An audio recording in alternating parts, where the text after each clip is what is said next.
The First English Civil War.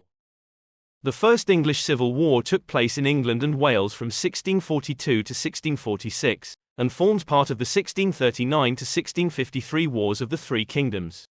They include the Bishops' Wars, the Irish Confederate Wars, the Second English Civil War, the Anglo-Scottish War, 1650 to 1652, and the 1649 to 1653 Cromwellian conquest of Ireland.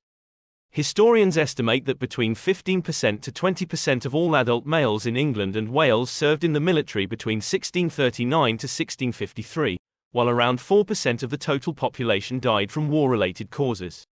This compares to a figure of 2.23% for World War I, which illustrates the impact of the conflict on society in general and the bitterness it engendered. Conflict over the role of Parliament and religious practice dated from the accession of James VI and I in 1603. These tensions culminated in the imposition of personal rule in 1629 by his son, Charles I, who finally recalled Parliament in April and November 1640. He did so hoping to obtain funding that would enable him to reverse his defeat by Scots Covenanters in the Bishops' Wars, but in return they demanded a greater share in government than he was willing to concede. In its early stages, the vast majority on both sides supported the institution of monarchy, but disagreed on who held ultimate authority.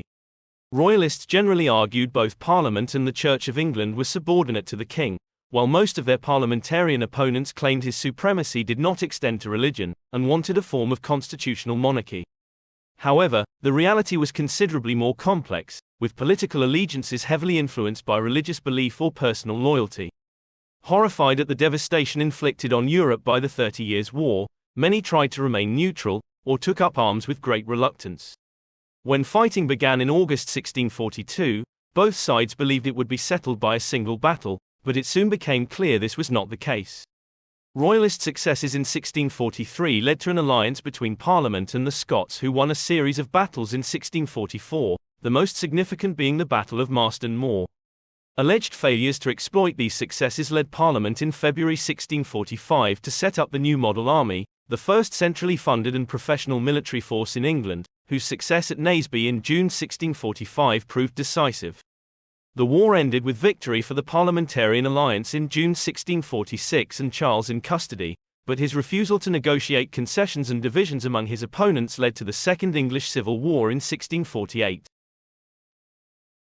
Aftermath. In 1642, many parliamentarians assumed military defeat would force Charles to agree to terms, which proved a fundamental misunderstanding of his character.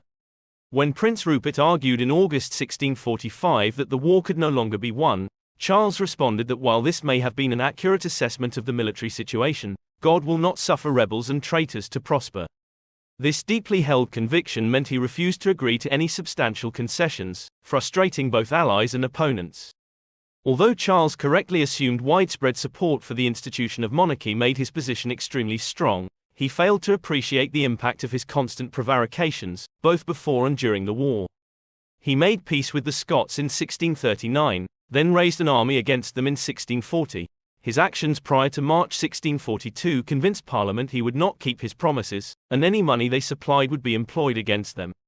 At various points, he was negotiating separately with the Irish Confederation, the English Independents, the Covenanters, English Presbyterians, France, and the Papacy.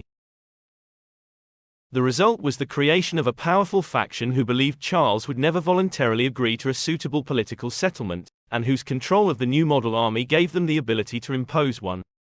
Often grouped together as independents, the reality was far more fluid.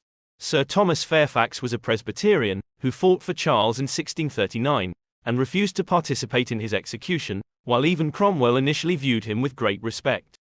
William Fiennes, 1st Viscount Say and Selle, and his sons Nathaniel and John, are examples of those supported the independents out of religious conviction, but wanted Charles to retain his throne. Charles continued to stall, to the increasing frustration of all parties, especially members of the new model, many of whom had not been paid for over a year and wanted to go home. In March 1647, moderates in Parliament led by Denzil Holles decided to remove the threat by sending the army to Ireland. Only those who agreed would receive their arrears. When regimental representatives, or agitators, demanded full payment for all in advance, Parliament disbanded the new model, which refused to be dissolved.